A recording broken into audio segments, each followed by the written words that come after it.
Hey guys, welcome to my reverse lunge and reverse deficit lunge guide. Now I included both of these in one video because the reverse deficit lunge is a progression from the reverse lunge, and I would love for you to watch how I kind of coach and teach this movement before moving into the reverse deficit lunge.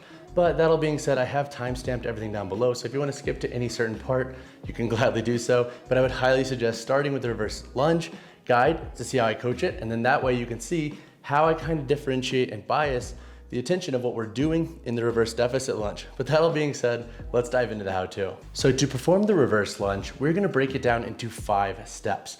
Now, when people and lifters perform the reverse lunge, they are oftentimes trying to bias their attention to the posterior muscles. So when we step forward, we're gonna have more forward knee translation, so we're gonna have a bit more of a bias towards the quads. But when we step back, we have a greater potential to create a greater stretch on the glutes and thus bias the glutes and the posterior muscles with the reverse lunge. So step 1, you are going to assume a stance that is bilateral in nature, so your feet are gonna be facing forward, parallel with one another, and no matter how you are loading it, this is gonna be your home base. This is where you're gonna start from.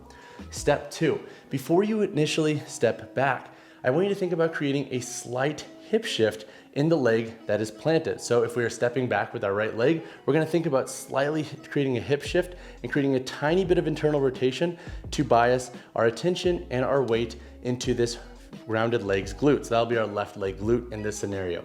Step 3, we're gonna then step back and think about maintaining a slightly more forward torso position. So a lot of guides you'll see, or there's a lot of generic exercise guides online for that matter, you'll see people do reverse lunges with a straight up torso, and that doesn't really get a lot of benefit for the posterior muscles. By maintaining a slightly more forward torso position, we're gonna get a greater stretch on the glute, but also we're gonna then take the weight that we are holding or using and keep that a little bit more over the front leg, thus keeping a bit more of our attention into the muscles that are then gonna be supporting all of the contractions during the concentric or stand-up phase. Step 4, once we have stepped back, we've created that nice hip shift and we have focused on creating a nice forward torso position, we're gonna then think about standing back up. Now, before you stand up, I want you to think about what your weight is doing in this front grounded foot. So if we step back with our right leg, this would be our left foot. We're gonna be maintaining an equal-ish level of pressure in this foot, but I want you to slightly think about biasing your attention to this posterior lateral heel. So you're gonna think about the outside portion of the heel on this grounded leg. And you're not gonna think about just driving through that portion, you're just thinking about slightly biasing your attention to that area when you start this concentric contraction. Now, step 5, once you have nailed your positioning and you are in a great position to stand back up, I want you to then think about 2 things. Number 1, I want you to think about when you stand up, you're initiating that stand up with this grounded leg, so that left foot. And then as you stand, think about pulling the legs together. So you're initiating your stand up on the left foot. So you're initiating that vertical motion. And then as you stand, think about pulling your legs together, and you're gonna be having that slight bias already with your hip shift, and you're gonna get a lot of benefit into the glute. So you're gonna get a lot of contraction focus into the glute, and you're gonna be able to optimize this movement a little bit better. All right, so now you've nailed your reverse lunge. The next step would be a reverse deficit lunge.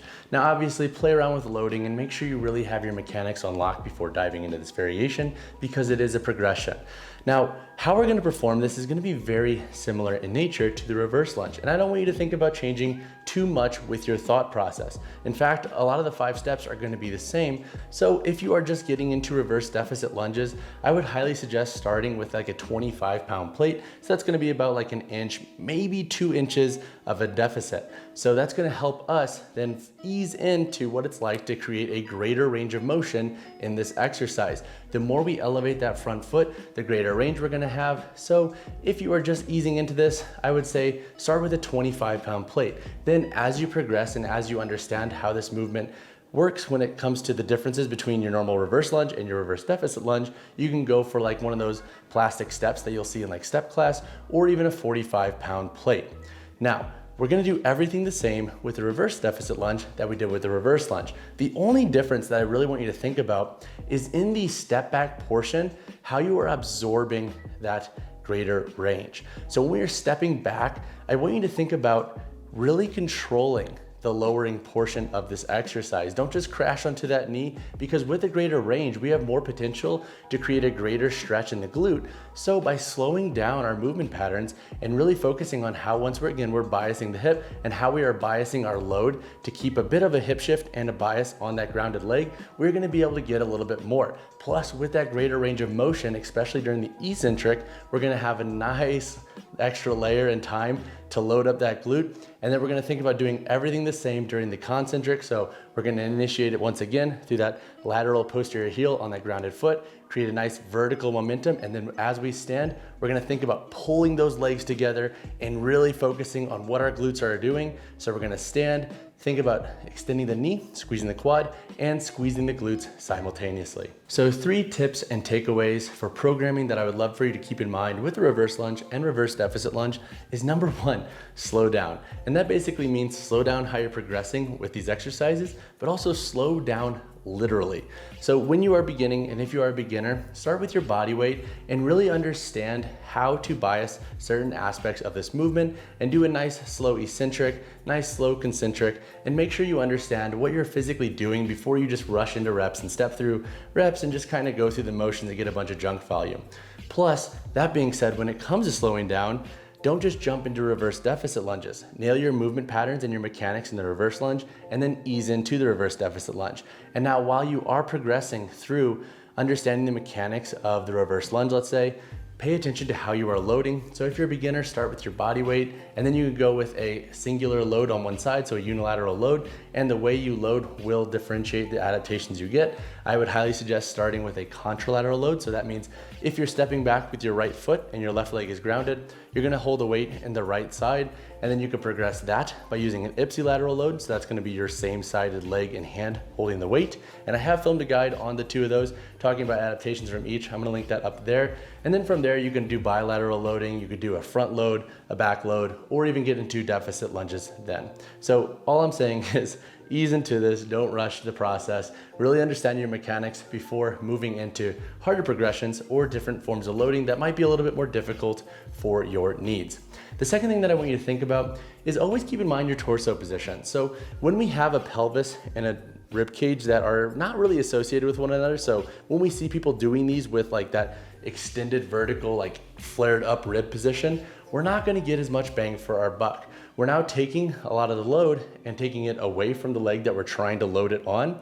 And we are taking away aspects when it comes to sports performance by disassociating these 2. There's a time and place when that's needed, but for your general reverse lunges and reverse deficit lunges, having a rib cage position and a torso position that is more or less in line with the pelvis and what the pelvis is doing, you're gonna be way better served with these 2 exercises. The third and final thing that I'd love for you to consider after watching this video is to always remember the contextual differences between myself and yourself. So how you're performing these and the reps and sets and loading schemes and just the overall tempo you're gonna be performing them with should be based on your goals. And to follow that up, when I'm talking about contextual individual differences, when you watch my guides, I want you to always note that how I'm built is different than you. So I want you to think about the principles we discussed in the how-to, but when it comes to replicating form and trying to nail your mechanics, if there's some variance in your positioning and what you see with yourself and how I have demonstrated these movements in my guides, that's generally okay. As long as you're performing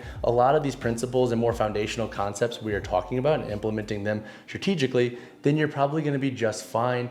And we always have to remember that we are all built a little bit different, and trying to maintain these very specific ranges can kind of box us in at times. But guys, that all being said, that wraps up this guide on the reverse lunge and the reverse deficit lunge. Personally, this is a movement I've been implementing a lot more and trying different cues and ways to bias my attention on that grounded leg to really get the most bang for my buck. If you have any questions on this guide, hit me in the comments below. And as always, drop a like on the video, drop a subscribe to the channel. I'll see you guys in the next one.